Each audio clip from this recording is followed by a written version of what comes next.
Good morning, everybody. How's it going?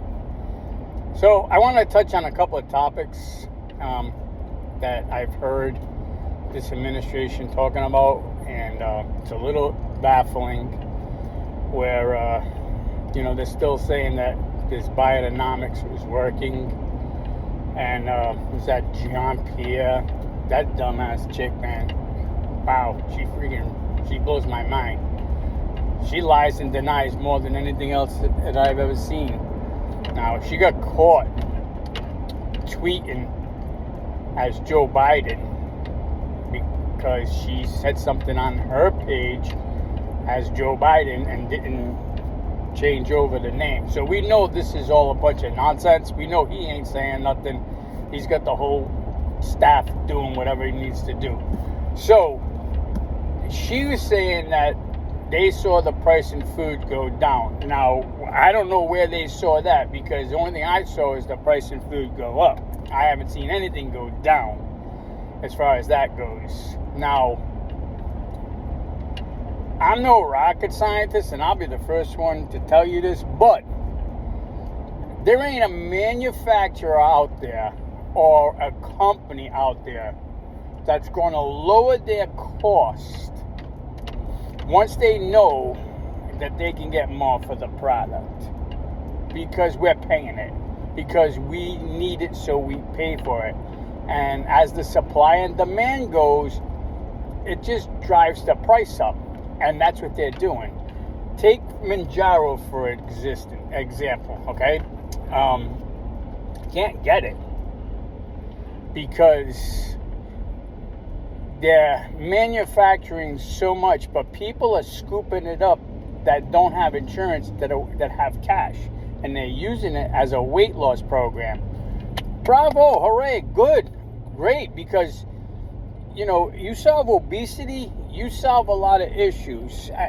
Doctors don't want to tell you this because they want your money, but if you're overweight, most likely you have diabetes.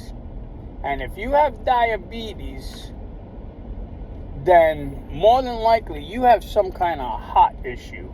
It's kind of all relevant. I mean, people say it's not, but it is. The heavier you are, the more stress and strain that you put on your heart and your body. Now, I'm not in perfect health, and I'm no way in perfect shape and form. But, I mean, I still get up every morning. I still do. I hurt like a son of a gun every day, but I got to get up. I got things I got to do. Even though I'm disabled. Sorry, some idiot flying through the school zone. So, anyway, my disability doesn't allow a lot of things. So, but I have to do it. So, getting back. But when I found out that I had diabetes, when I went to my doctor and they did the blood work and I found out that I was diabetic, I was at 186 at the doctor's office. I started taking the medication and I dropped down to 155. So that's a lot of poundage taken off, and once I dropped that 30 something pounds, I felt a whole lot better. So, not to get too far off the subject, I'm okay with, like people wanting to lose weight and stuff like that, and, to feel better and get healthier. That's awesome. The problem is Mounjaro knows that they can turn around and sell it to these people for weight loss, and the people who really need it for diabetes, they're getting ripped off because they can't get it. And people are walking in and they're paying $70, $80, $90, $100 a single shot. 4 shots in a box, right? Because it's a once-a-week shot. So they're paying anywhere between $240, $250 to like $1,000 for this box. Now, I know I can't afford $1,000 a pop, so I have to. But the thing is, you struggle, you know what I mean? And it's a setback every week. It's a setback. I need to control my diabetes. Yeah, I take a pill as well. But between the two of them, I keep my diabetes at a level that I'm supposed to be. without the shot, and I have to pass time, or stretch it, it's, your numbers go like this, which isn't healthy.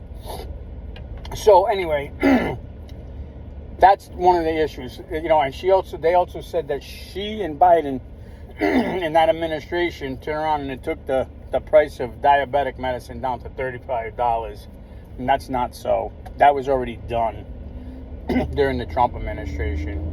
But she's not going to want you to believe that, because they try to erase everything that Trump did. It was the first thing they did in the first 100 days. They got rid of 90% of Trump's policies. Now what are they trying to do now? They're in such a panic that they're mimicking Trump policies and they're bringing them back. They're bringing back the border wall because they're afraid.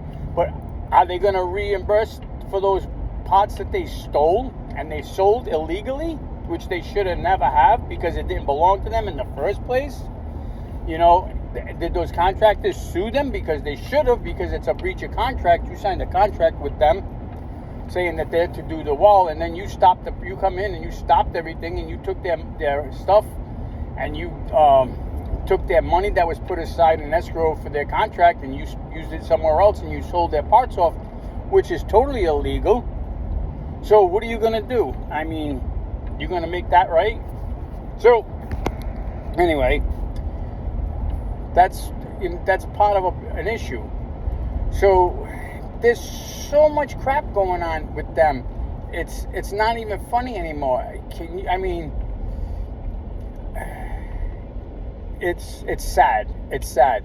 This administration is more concerned about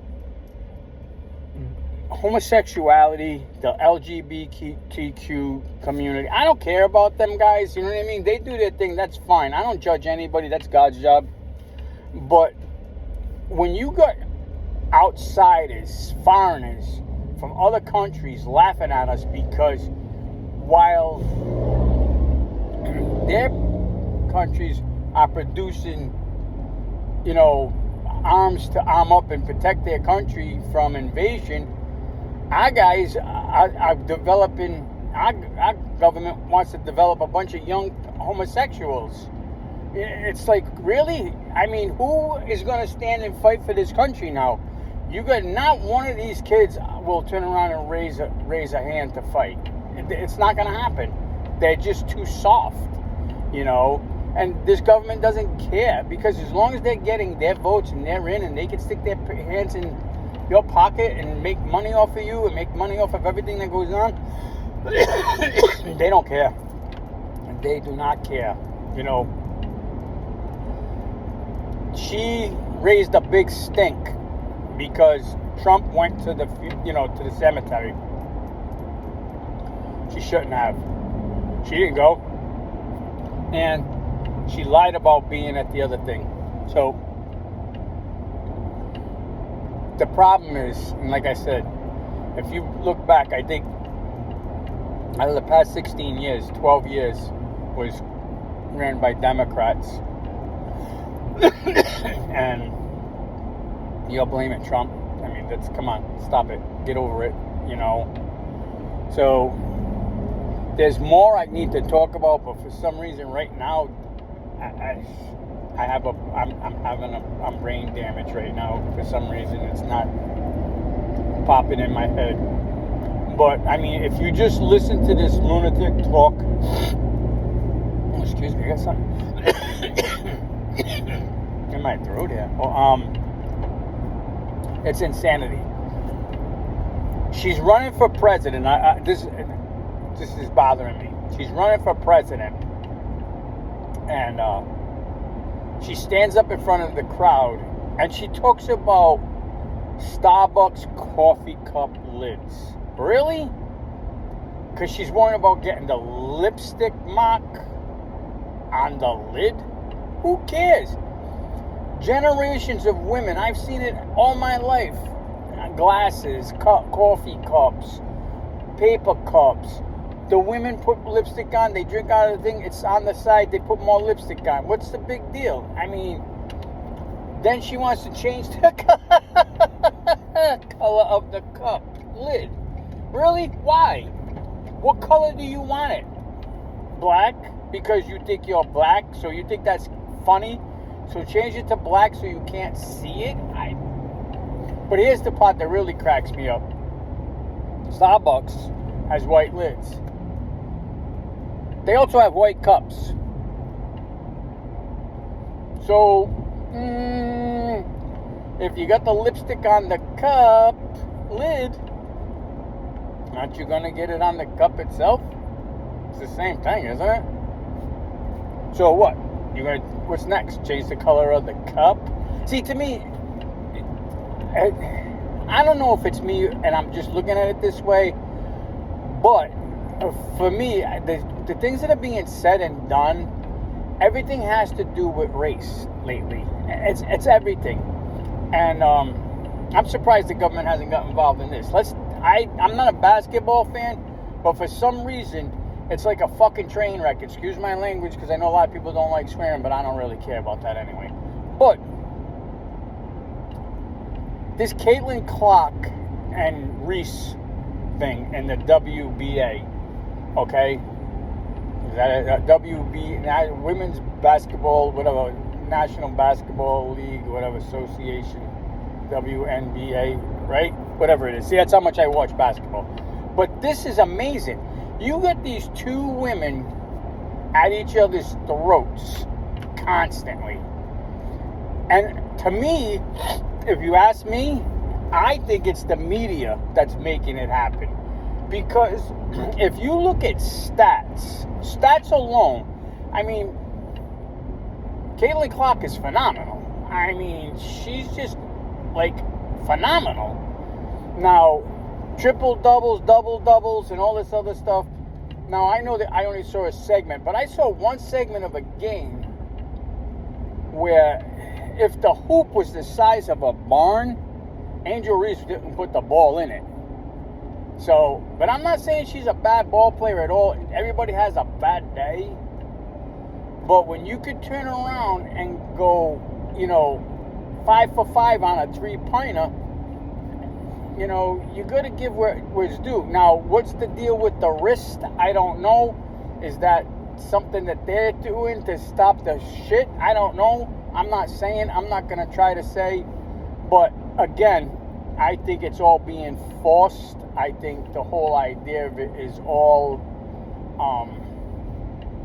media driven. But it's really close to being pushed racially, because it's everything time they talk about it, it's black, white, black, white. But it's black and white. It's either it is or it isn't. It's not the color black of a skin and the color white of a skin. Stop making it that way. It's talent. Let's be honest. Let's go to GPAs. Let's do the shot per shots. 3-point shots. Let's do they batter the crap out of that Caitlin Clark. And I'm not saying Caitlin Clark is perfect. I saw her do some shady ass shit and not get called on. But it is what it is. It's both sides. But stop pushing it, okay? Stop pushing the agenda. And that's the thing, America. We need to stop these people from pushing these agendas. And they're hate agendas. They hate on straights. They hate on gays. They hate on Jews.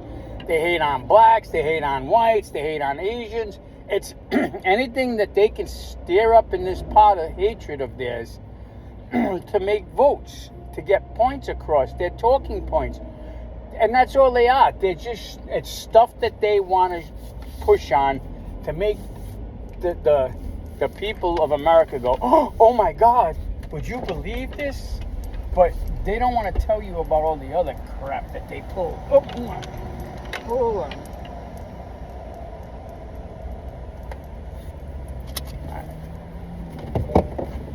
Oh crap. Hang on, buddies.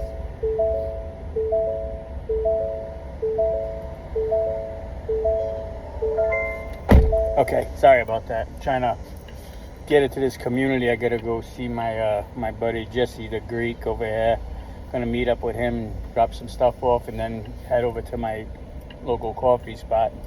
Which as soon as I hit that 50, we're gonna be doing live podcasts, and it's coming up soon. I got 36 subscribers now. I don't need that many more, 14 just to get on air. Once I get on air, I'm hoping we can build even more. So for now, and I'm sorry about the me taking away from your time to open up the gate. But anyway, so let's do peace out, love you, and I'll talk to you guys later.